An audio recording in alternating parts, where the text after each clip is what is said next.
Sa likod ng pagkasagrado nito at sa paglipas ng kasaysayan, marami ding lihim na itinatago ang Vatican na hindi halos nalalaman ng karamihan. Mga kaalaman kahit na mismo mga Katoliko ay sigurado ako hindi pa nila ito alam, at yan ang pag-uusapan natin ngayon.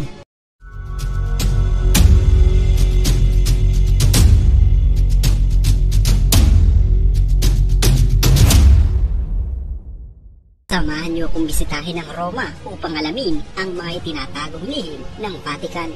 Minsang sinabi ni Charles Baudelaire na isang sikat na makata noong unang panahon, ang pinakadakilang lansangan na hinila ng dyablo ay ang pagkumbinse sa mundong hindi siya umiiral. Ngunit sa modernong araw ng lungsod ng Vatican, ang dyablo ay tinuturing na buhay at nariyan lamang palagi.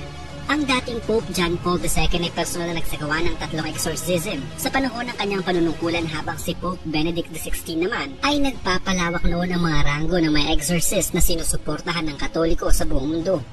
Sa katunayan, si Father Gabriel Amor, ang pinuno ng Iglesia Katolika, ay inamin na nagawa niyang magpalis ng higit sa 300 mga demonyo sa isang taon mula sa mga nakakulong sa kanyang tanggapan ng Vatican, at mayroong higit sa 350 exorcist na nagpapatakbo sa ngalan ng Simbahang Katoliko sa Italia pa lamang.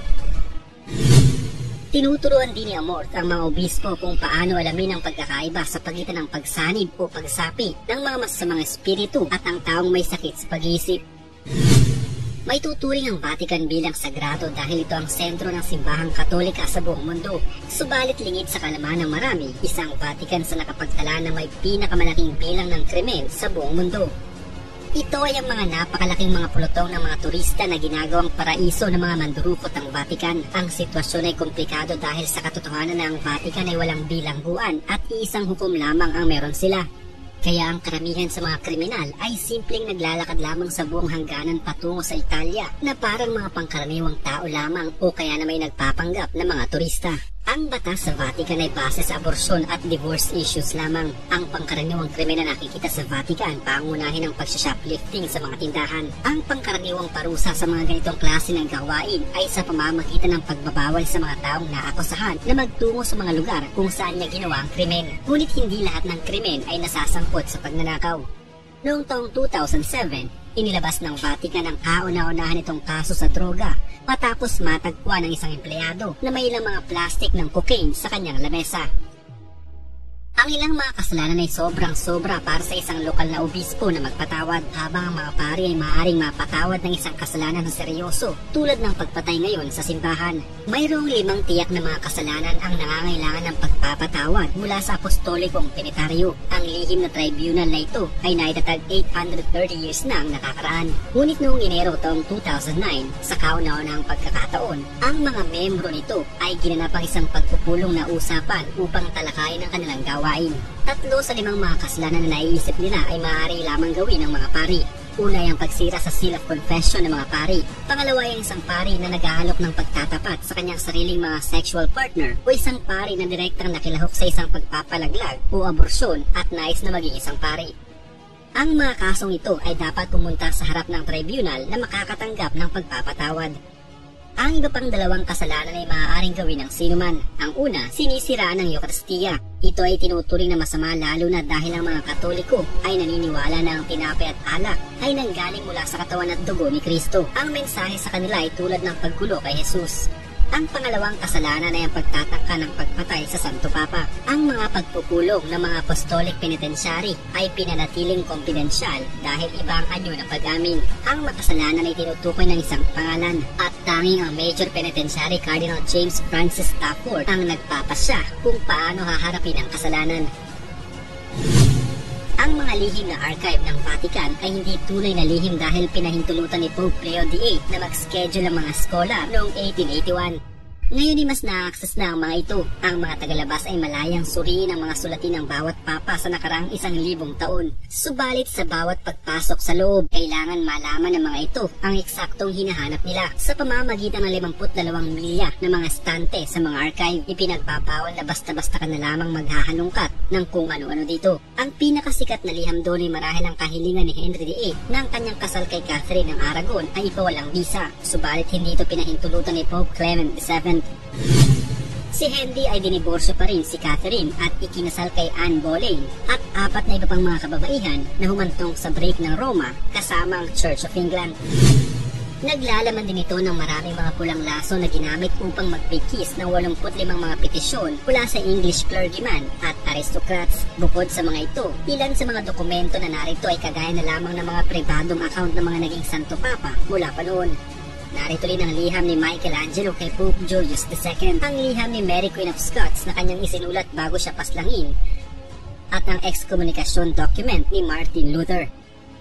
Sa panahon ni Pope Benedict XVI ay palagi niyang ipinapasa ang kanyang mga homily sa buong mundo sa pamamagitan ng text message. Noong taong 2009, opisyal na nagbukas ng YouTube channel ang Vatican upang mapalabas ang iba't ibang uri ng papal ceremonies at addresses. Naglabas din ang Vatican ng iPhone application na nasa multilingual version, ang mga Breviary Prayer Book at ng Misal. Ang pinakabago ay ang paggawa ni Pope Benedict XVI ng Twitter account 2 buwan bago ang kanyang resignation. Mayroon ding mga solar panel sa auditorium bilang parte sa kanilang commitment sa pagsugpo sa climate change. Sa kasalukuyan, ang mga Swiss ay may magandang reputasyon sa pagiging pacifist, pero noong nakaraang 1500s, sila ay ang mga militar na di mapipigilang makipagbakbakan sa giyera. Sila ay kilala noon sa mastery pagdating sa armas na spear at axe, pagtalo ng malalaking mga grupo at kalaban. Nang mapag-aralan ni Pope Julius II ang galing ng mga Swiss, nag-recruit ito ng ilan para maging personal na bodyguards niya. Simula noon, ang mga guards na Swiss ay nanumpa ng katapatan sa Papa hanggang sa kamatayan. Noong taong 1527, dahil sa isang kaguluhan, 3/4 ng mga Swiss bodyguards ay namatay para mailigtas si Pope Clement VII. Sa ngayon, ang ilang daang Swiss Guard ay nakabase sa Renaissance Guard ng Vatican at nagbabantay sa mga checkpoint sa loob ng Vatican. Isang mafia ang minsang pumasok sa collection plate noon. Ang kwento ng The Godfather ay maaaring nakabase sa totoong buhay. Noong Setyembre 29, 1978 ng umaga, natagpuang patay si Pope John Paul I habang nakaupo sa kanyang kama.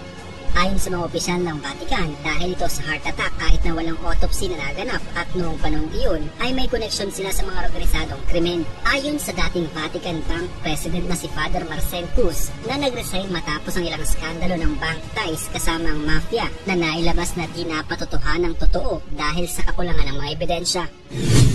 Walang kahalili ang Pope sa kanyang posisyon.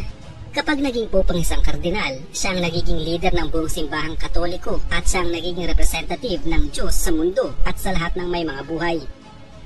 Iyon ang paniniwala hanggang sa nag-resign si Pope Benedict XVI.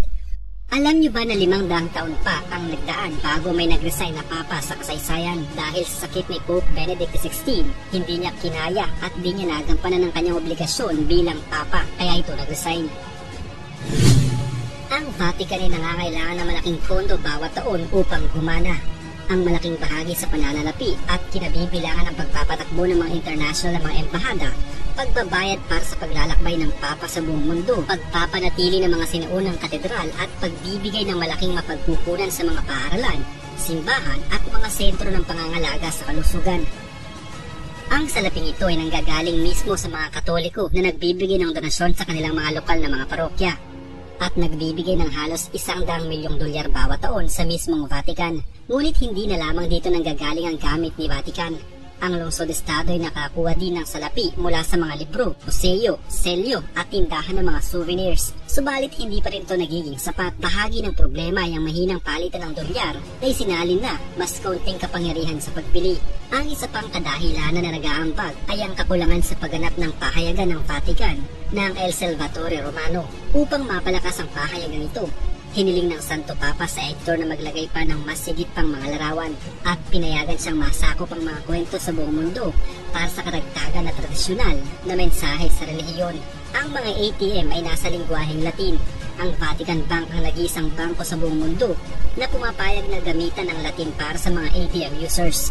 Isa iyon sa mga patunay na ginagamit pa rin ng Holy See o ng Papa ang lengguwahe. Pinanatili ng Latin Foundation ng Vatican ang kahalagahan ng Latin sa pagsasali ng mga modernong salita sa Latin.